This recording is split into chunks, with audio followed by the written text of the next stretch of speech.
All right, it's Guillermo Mash here on behalf of the KZFR Peace and Social Justice Show, and it's my really distinct pleasure to have Kelley Cutler, the coolest Catholic. Kelley's the human rights organizer for the Coalition on Homelessness in San Francisco, and we welcome Kelley to the show. Welcome, Kelley. Thank you for having me. Now, Kelley. Pleasure to be here. Now, Kelley, and I know you and I just talked about this, but it's a tough act to follow. Paul Bowden is front-ending this. Paul, tell us what you think, Bowden. And it's a wonderful 12-minute interview. Shout out to Paul Bowden. How much do you love Paul Bowden, Kelley Cutler? Oh, Paul Bowden is my hero. I've just been sitting there and trying to learn as much as I can from Paul. Yeah, he's great. He's totally brilliant. And yeah, so I'm happy to be following him. What a great lead-in. It is, and he gave me so much uplift when I read his book last year because I was kind of down in the dumps, his Husky's Not Handcuffs, and it's just a brilliant read. So we're plugging Paul's book too while we're here. It's a great book. I've got, a bunch of people, especially the journalists lately, that are coming to me, and I'm like, I send them over to what Paul's written, and I said, there, you want to get educated? Go read that. There you go. Yeah. Between that and the Without Housing Report. Boom. Exactly. Right there. Fact check that. Good start. Yep. So Kelley Cutler, we'll kind of continue a little bit of conversation I had with Paul Bowden on, what anticipations you have for some changes that may happen in San Francisco based on this blanket coverage. I think Paul mentioned like up to 70 different media organizations are going to be, putting a lot of in-depth coverage around this. What would you like to see come out of that? Initially, I was a bit leery just because the initial article that came out wasn't all that great. Because, they use terms like they referred to human beings that are forced to be living on our street as clumps of humanity was the quote. Ooh. Which was horrible. Oh, my God, that is terrible. It was brutal. So I read that, and where initially it was because one of the journalists was going to work and having to, with the tent, and where it was like, a struggle for her, and I'm just like going, oh my gosh, what is this that's coming down our way? When we have good media, that's great. You educate people, but so often the journalists aren't educating themselves enough. They're not reading what Paul's putting out. It's like exactly. they need to be schooled on that stuff. But I've been having quite a few journalists calling, and there's been many that are starting to educate themselves, which has been great, and they're finding different aspects because it's such a complex issue with so many different factors. And so different journalists have taken certain key areas that have struck them, which is great, and so if they're digging in different areas.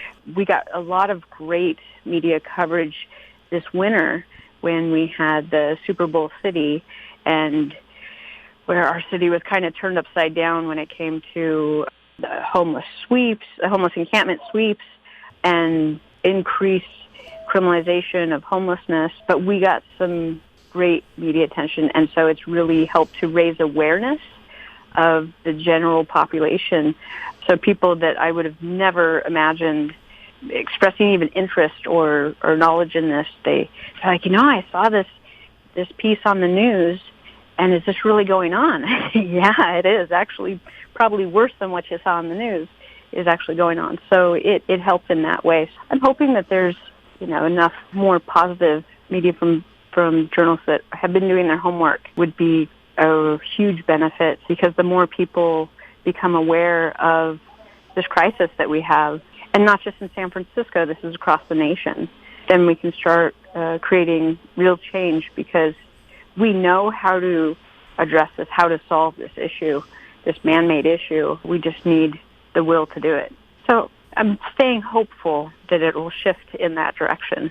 So, it sounds like possibly it might. I hadn't thought about it from this angle. It might be a rising tide lifts all boats, because the journalists in the area are going to be, obviously working the stories, but the people that aren't are going to start seeing, the real issues and the real wording that needs to be applied to the issue. So hopefully articles printed in the Chronicle and beyond, this fall will be a lot more intelligent and to the point than calling people clumps of humanity. Isn't that unbelievable? There's always certain journalists that I know even before reading their their column, I'm like, oh, what's it going to be this time? But they've started, and this was over the winter, I noticed a big shift in where, like, the term you wouldn't hear before was decriminalization of homelessness. And that started coming up more and more. So the shift would definitely be great. Aspirationally, I would like to see, immediately thereafter and until changes are made, that these journalists are going to continue to follow the story and hold these elected officials accountable. I mean, what would you say to that? Yeah, hopefully it's a jump start to gain some more momentum. There was one thing that kind of caught me as odd, where when the journalists were I think it was just a few that were talking about making suggestions about the approaches to use, like they were going to present different solutions. To be frank, the people that are on the ground doing this, Paul Bowden, Jennifer Friedenbach, they know what's going on and they know how to solve homelessness, to end homelessness.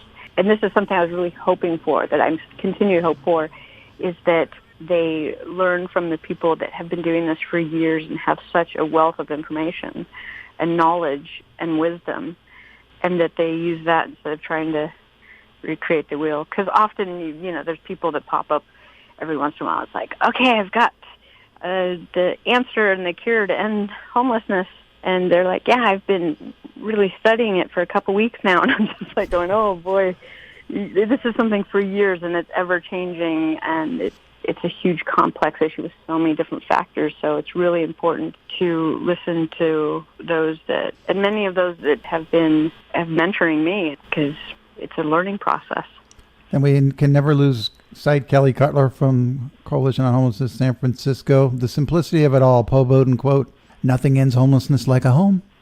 Like a home. Boom. I think there's a lot of complexity to why people are without a home, and what help they need to better themselves mentally or physically. But the reality is, nothing changes them from being homeless status without a home.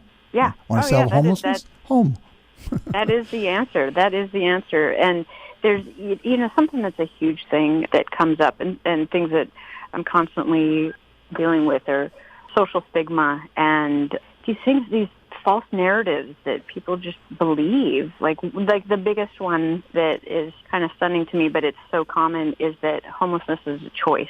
And they're like, oh, so-and-so, I talked to someone, or my friend talked to someone, and they said that they wanted to be homeless and that it was a choice and all these things. And that's just, in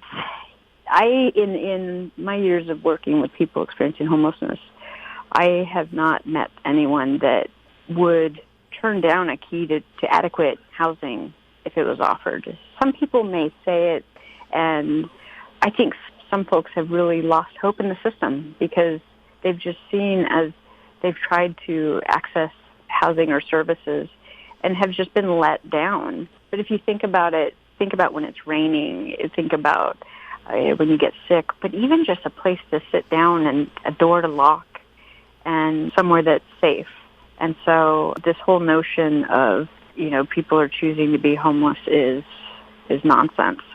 It is, and even they don't have the compassion or the wherewithal to think deeper into it, going, well, wait a minute, then wow, what lousy choices they must have if they have to make a choice to go homeless. Like one of my big cause célèbre is domestic violence. I can't even begin to tell you, Kelley, how many times I run into women that have gone homeless because they're gonna rather be homeless than beaten up when they go home. It's just absurd. So I try to educate people that, people are homeless by choice, but a lot of times they don't have any choices whatsoever, or they have a choice of being beaten up at home, or. That's true. Okay, for years I worked with homeless youth and young adults. A lot of these kids technically could go or to a group home or, back with their parents. And so being on the street for many of them was safer than what they were dealing with in the environment that when they were housed, with their family or within the system. And being on the street for a kid is no picnic. And so it's, and there's so the list is endless of why, like for youth in particular, and there's a high percentage of LGBT youth that are a really high percentage experiencing homelessness. And actually, we found here in San Francisco that it's not just the youth. For homeless youth in general, the average percentage of youth that are experiencing homelessness that are LGBT is about 40%. There's studies from like 20 to 40%. Which is a huge number. They're very disproportionately seen.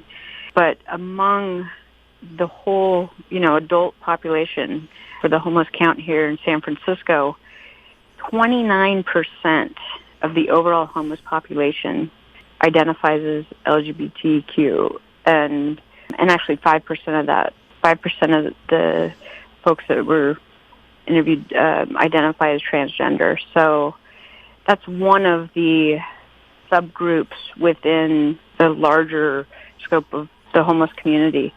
And we're seeing also recently, in the last few years, a huge increase in families and children. And it has such a huge impact on kids. But it's always kind of ever shifting, because actually right now, I've been doing outreach for a number of years, and what we're seeing on outreach and on the street, the homeless community is much older and much sicker than before, a number of years back that we were seeing. So that's really concerning.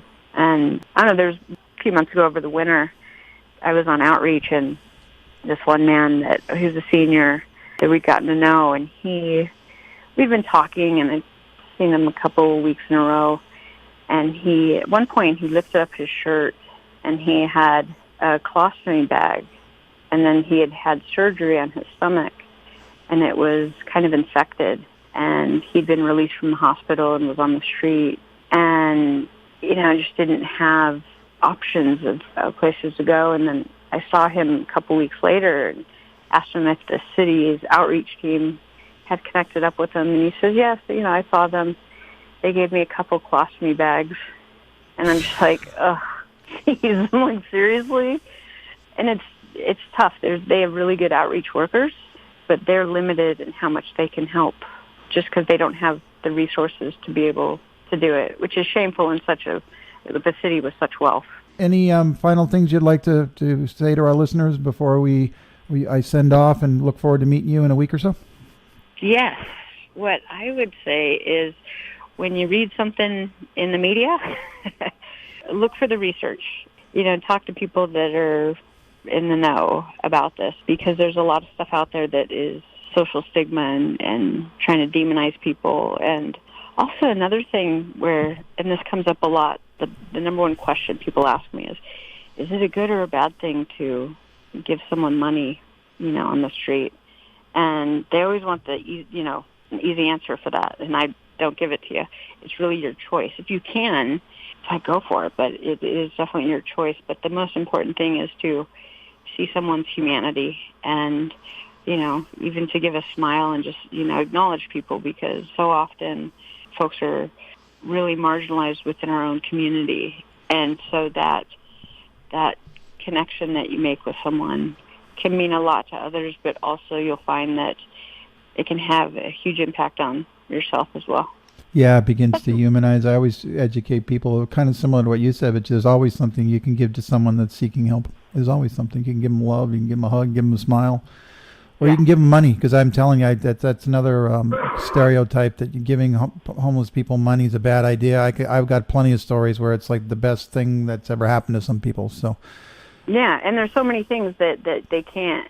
One of the really common things that most people don't think about for women is like tampons. Yep. Okay, it's like, and there's so many. Like the list is kind of endless of things that aren't available. So what people do need is money, straight up. And not only that, even just the dignity and respect and comfort of buying your own food. It's kind of, let them walk 2 miles to the soup kitchen. It's like, yeah, try that for a couple of weeks and see if you're not going to be panhandling for money so you can eat at Subway. Hello. Yeah, because it's a full-time job in itself, It's been a real pleasure having you on the Peace and Social Justice Show, my little forward promo for my visit to the blanket day of coverage. I'm making it a whole week down in San Francisco, and look forward to spending some time doing some outreach, because that's on my heart. I love doing outreach. All right, thank you, Kelley Cutler, the coolest Catholic. You're very welcome. I like saying that. Kelley Cutler, the coolest Catholic.